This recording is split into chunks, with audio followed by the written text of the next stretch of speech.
Adani group के maximum shares हमें दिख रहे हैं कि एएसएम लिस्ट में है कोई, या फिर कोई एएसएम लिस्ट 4 में है, जिस तरह से अदानी पावर है। एंड यहाँ पर कई सारे सर्किट्स चेंज हो गए हैं एंड कई सारी चीज़ें मुझे बतानी थी एंड इसीलिए मैंने वीडियो बनाया। सबसे पहले तो अगर तुम अदानी पावर में इन्वेस्ट करने का सोच रहे हो और तुम स्क्रॉल करते करते इस वीडियो पे आ गए, तो मैं कहना चाहूँगा कि अदानी पावर जैसा ही एक और एक स्टॉक है। तुम अगर अदानी के सेक्टर में ही इन्वेस्ट करना चाहते हो तो देखो यहाँ पर पावर सेक्टर में सबसे ऊपर बैठने वाला अदानी ग्रीन, तुम उसमें इन्वेस्ट कर सकते हो, बहुत ही अच्छा स्टॉक है। और यहाँ पर पावर सेक्टर में सबसे नीचे दिखने वाला अदानी पावर है।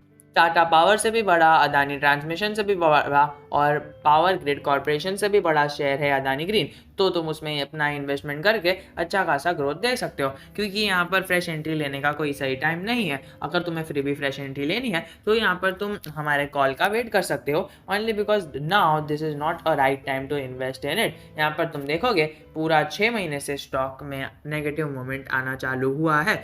जिस दिन से ये 71 के लेवल को जितना टच किया था, जितना मैं चाहता हूँ कि 150 के लेवल को टच किया था, तब से इसमें भारी भरकम गिरावट आना चालू हुई है। और ये गिरावट कब तक कंटिन्यू रह सकती है ये हम जानने की कहीं ना कहीं कोशिश करेंगे। लेकिन उससे पहले हम यहाँ पर देखें तो मनी कंट्रोल की साइट पर हम सपोर्ट्स एंड रेजिस्टेंस का पता कर लेते हैं, only because they are getting revised. और रिवाइज्ड सपोर्ट एंड रेजिस्टेंस को जानना हमारे लिए, किसी भी इन्वेस्टर के लिए एक क्रूशियल चीज़ होती है, क्योंकि उसे जाने बिना हम यहाँ पर ट्रेड नहीं ले सकते और गलत ले लेंगे अगर हमने इसे नहीं जाना तो सबसे पहले देखेंगे कि सपोर्ट यहाँ पर चेंज हुआ है। यहाँ पर एकदम जो डीपेस्ट सपोर्ट है ना, वो 82 का है। यहाँ पर बता रहे हैं कि जब ये 82 पे जाएगा तो वहाँ से तगड़ा ब्रेकआउट आने के चांसेस है, ब्रेक डाउन आने के चांसेस है। और रेजिस्टेंस तो यहाँ पर 86 का है, which is probably the stock can't touch. और अगर टच कर भी देता है तो 88 तक पहुंच नहीं पाएगा।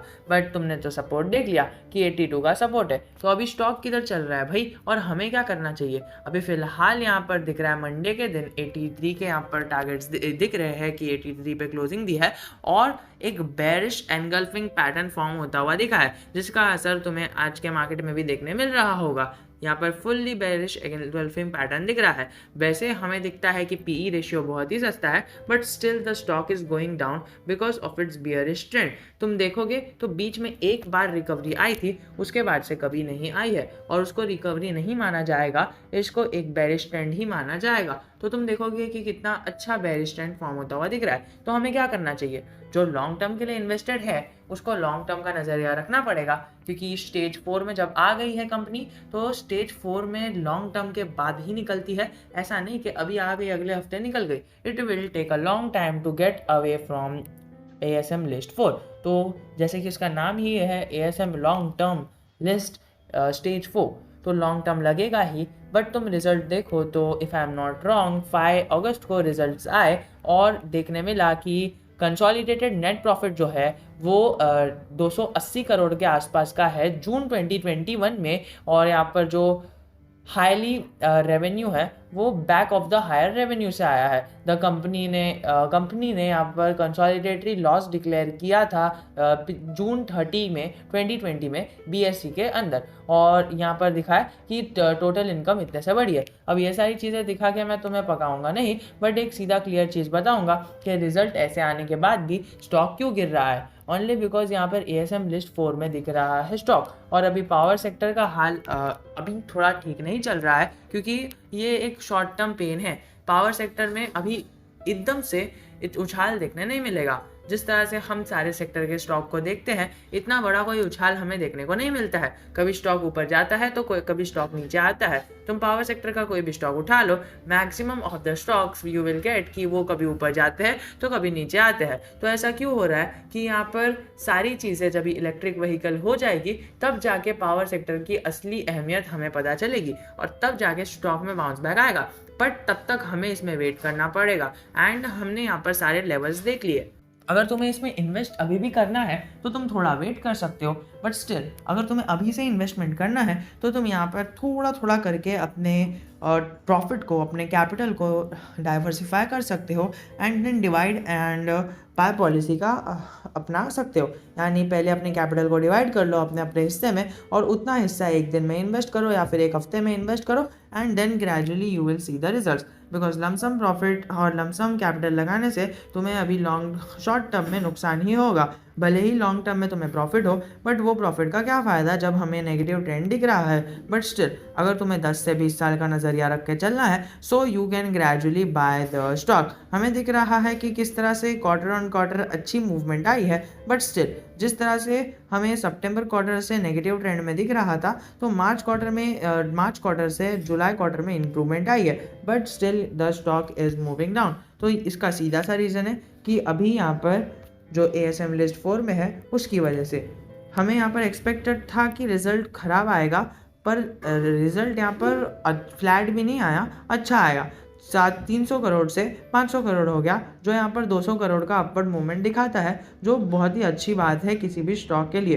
Because analyst were not expecting a good return from him and उसने रिटर्न पेश करके अच्छी चीज़ें बता दी है। अगर तुमने इसको 10 साल पहले इन्वेस्ट किया होता तो तुम्हें अभी तक यहाँ पर जो compounded stock price cell growth है यहाँ पर 0% दिख रही है। तो तुम्हें इससे अंदाज़ा आ ही गया होगा कि ब्रेक इवन पॉइंट पर आ गया है स्टॉक या फिर उसके आसपास ही ट्रेड कर रहा है। यहाँ पर रिजर्व्स हमें कम होते हुए दिखे थे मार्च क्वार्टर में, बट जून क्वार्टर में उसने एक अच्छा सा रिकवरी दी और बोरिंग्स को भी यहाँ पर कम कर दिया।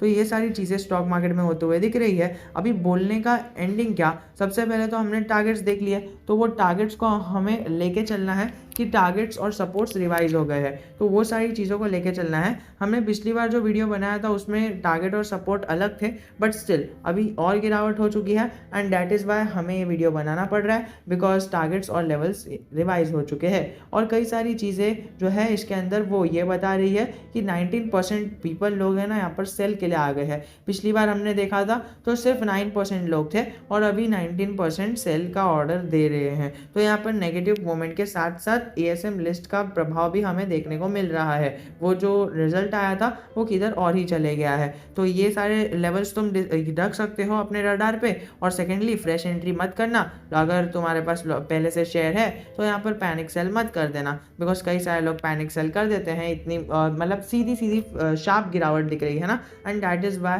यहाँ पर कभी ना कभी ऐसा माहौल बनता है कि शार्प गिरावट हो रही है, हमने जब से लिया तब से गिर रहा है। And one of you have commented me कि यहाँ पर हमें जो स्टॉक दिख रहा है हमने यहाँ पर सबसे ऊपर ले लिया, 166 पे ले लिया, अब हम क्या करें। तो मैं वही कहना चाहूँगा कि स्टॉक नेगेटिव ट्रेंड में है। जब यहाँ पर बुलिश रिवर्सल बनता है तो तुम्हें यूट्यूब पे कहीं ना कहीं मिल ही जाएगा या फिर मेरे चैनल पे भी मिल जाएगा। तो अगर तुमने पहले से इसमें इन्वेस्ट किया है तो बस पैनिक सेल मत करना, ये कहने का तात्पर्य था। तो ये 3 चीज़ें यहाँ पर वीडियो में हमें देखने को मिली। अगर और कोई डाउट है so you can always comment me and I am always just a comment away from you.